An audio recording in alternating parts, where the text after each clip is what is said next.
الله قصة أغرب من الخيال، حكاية ورب الكعبة حقيقي، يا ريت نساء المسلمين يسمعوني. نقلها إلينا من أثق في علمه من العلماء المخلصين، كتب وقائعها عن صديق لهذا الشاب قد تاب، ويحكي قصة صديقه.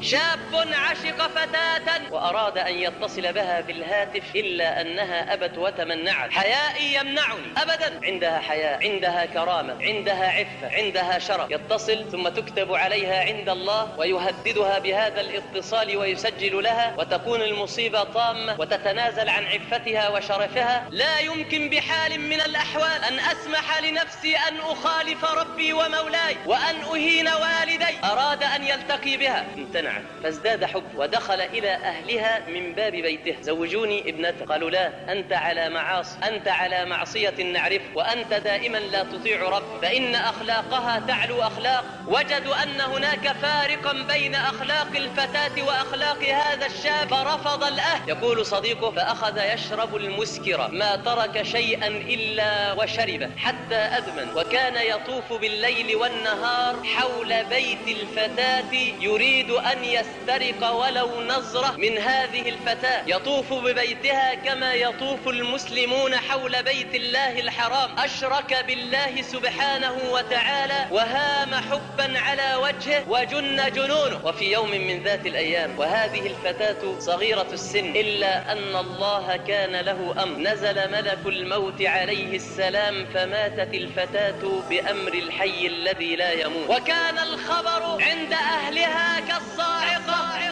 إلا أن الخبر وقع على قلب المحبوب كأجمل ما يكون. فعاد لصاحبه فقال: أعلمت يا صاحبي أن محبوبتي ماتت صباح اليوم؟ يقول الصاحب: فنظرت في عينيه فإذا بشيطان ينظر. شيطان ينظر. فيما تفكر يا صاحبي؟ فقال له وهو ينظر في خط وبابتسامة شيطانية: اليوم يوم والليلة ليلة.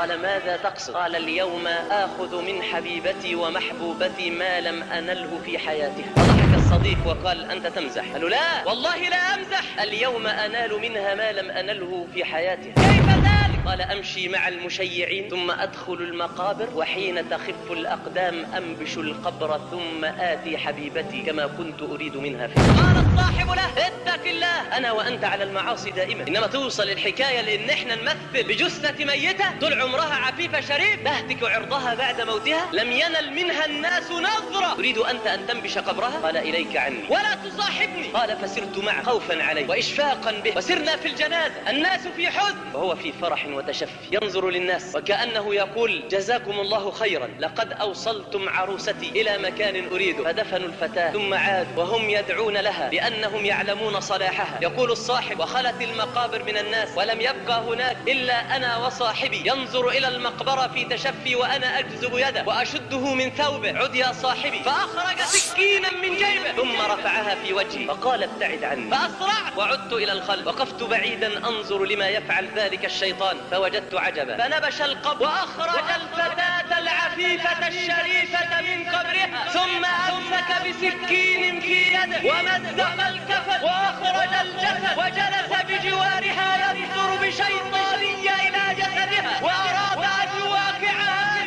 فإذ بالله ينزل به ملك الموت فيموت في التو واللحظة، ويحفظ الله عرض الشريفة العفيفة التي ماتت. أغرب من الخيال. الله سبحانه وتعالى يتولى الصالحين، يتولى الصالحين، يتولى الصالحين.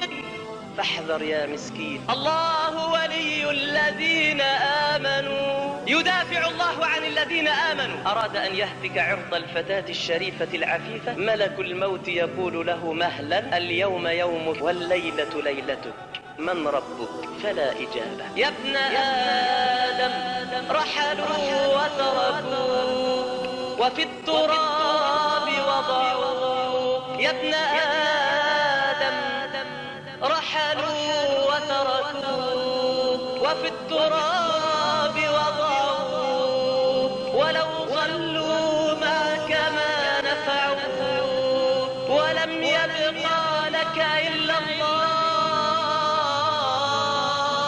وهو الحي الذي لا